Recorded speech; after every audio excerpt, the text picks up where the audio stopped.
So there are a bunch of gaming smartphones available in the market right now, but most of them have not made it to India. There's one from Xiaomi backed Black Shark. It is yet to arrive in India, though it has been announced already. We got the Nubia Red Magic, which was a very unexpected launch by Nubia. And I mean, Nubia is not into gaming smartphones much, but it was launched in India recently. So now let's take a look at phone's gaming performance and how's the design and build quality and everything else on the Nubia Red Magic. You're watching India Today Tech. I'm Rahul Sethi. Let's begin. So the Nubia Red Magic has a very subtle design. I mean, it bridges the gap between a normal smartphone and a gaming smartphone. It doesn't really look completely like a gaming phone, although from the back, if you see, there is a bunch of styling done to make it look like one. So there are 4 sword-like red marks on each corner, and there's the Red Magic logo at the bottom center of the phone. But most of all, you will see the fingerprint scanner has a very different shape, though it doesn't really hinder the usage, and it's perfectly fine. When you keep a finger, it just opens the smartphone, but yet it has a different shape, and that looks quite good. The camera also has a different shape, and so has the LED light above it. On the right side, you'll see the phone has a slider button that turns on the gaming mode and also turns on the lighting at the back side. At the bottom, the phone has a Type-C USB port and primary microphone, and at the top you get the secondary microphone and the headphone jack. Out of the 4 slits at the back, only one of them houses a speaker, and that is placed on the bottom left corner. At front bezel, you get the front camera, sensors and the earpiece, and there is very visible bottom bezel.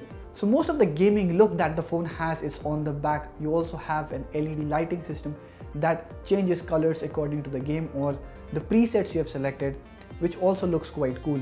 But on the other hand, the Nubia Red Magic is also a well-built smartphone. It is quite thin and light and has curved and rounded edges in corners, and you don't really feel like you are holding a gaming smartphone in the fact that it's not heavy and it's not big or bulky. It does have a 6-inch display at front, and it does not have a notch, something that you get on most smartphones right now. But Nubia has paid much more attention to the build quality and to the looks. It has tried to bridge the gap between a gaming phone and a normal one, so you could get best out of both worlds. Although the phone has thin side bezels, it doesn't give you great screen to body ratio compared to phones like the Asus Zenfone 5Z. The display on the phone is an IPS panel and has full HD+ resolution. It's a good display and gives you good brightness levels, but it's not as amazing as likes of OnePlus 6 that have an AMOLED panel and have amazing brightness levels. The Nubia Red Magic does have good viewing angles, on the other hand, gives you great color reproduction, and is also paired with an amazing touchscreen, something that you would require while you're playing games. Also, the glass used on Nubia is from Dinorex. It's scratch resistant, and Nubia says it is also resistant to shock. Now, specs wise, the Nubia Red Magic has decent specs. It runs Snapdragon 835 and comes in 2 variants, a 6GB, 64GB one and a 8GB, 128GB one. Although it's not the latest chipset and doesn't have the greatest graphic capability out there on a phone, it did pass most of our tests when it came to gaming. I mean, we played a lot of games on the Nubia Red Magic like the PUBG, Asphalt 9 and many others. We found that while playing PUBG for a lot of time, for 1 or 2 hours straight, the phone doesn't heat up, which is an amazing thing. And talking about performance, the phone runs the game in full graphic settings, and it has no stutters, lags or freezes whatsoever.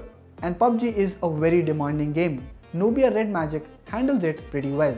Asphalt 9 also runs in highest graphic settings, delivers great performance, and most of the graphics or graphic effects appear on the screen without any issue. The game runs very smooth without any lags. Now, the Nubia Red Magic also runs the Red Magic OS, and the good part is it's very close to stock. You'll see there are no third-party apps on the phone. You get an app drawer that's very similar to stock Android interface, and you will notice that there are no lags or freezes on the phone in daily use as well.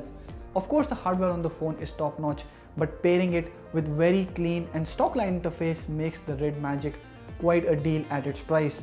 The software is very nicely optimized. There are no app lags, freezes or crashes, and we found it to be running pretty smooth. App launching, multitasking and all other stuff is quite a breeze on the Nubia Red Magic.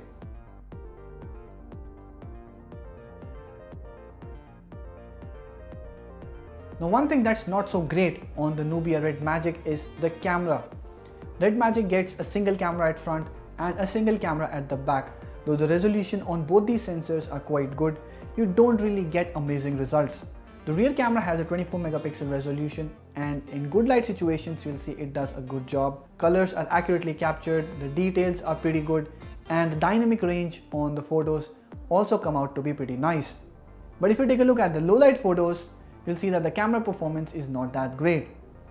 First, you need a very steady hand to capture good low light pictures, and in artificial light conditions as well, you'll see there is a lens flare and the phone is not able to handle artificial light pretty well.